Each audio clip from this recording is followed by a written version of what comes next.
Фариза Оңғарсызманың сөзіне жазылған Сәбит Ұлықпанұлының әні «Ана жылу» деп аталады, қабыл алыңыздар.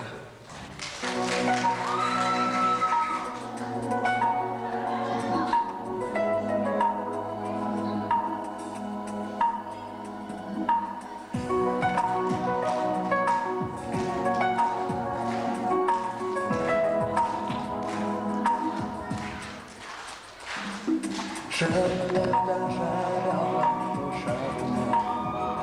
дәмеге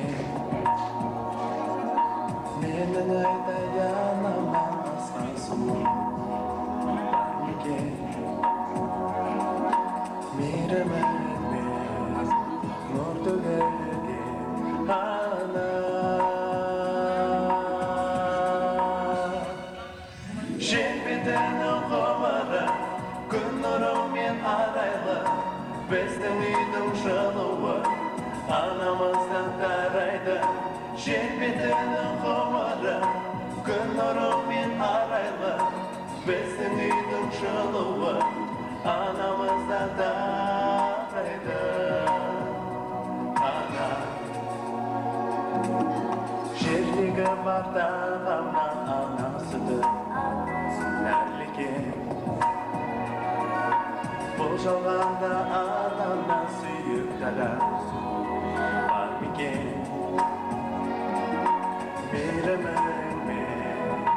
нұр төгілген ана жер бетінің ғұмыры күн нұрымен арайлы біздің үйдің жылуы анамыздан тарайды жер бетінің ғұмыры күн нұрымен арайлы біздің үйдің жылуы анамыздан тарайды ана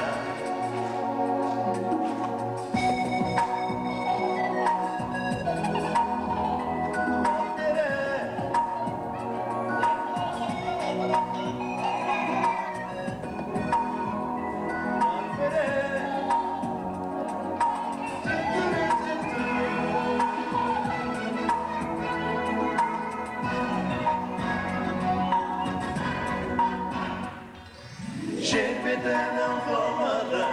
күн нұрымен арайлы біздің үйдің жылуы анамыздан тарайды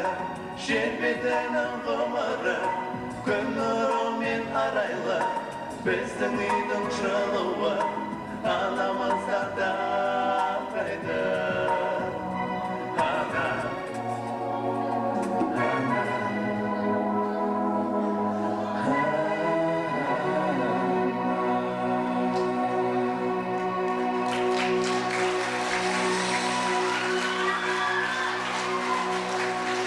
Рахмет.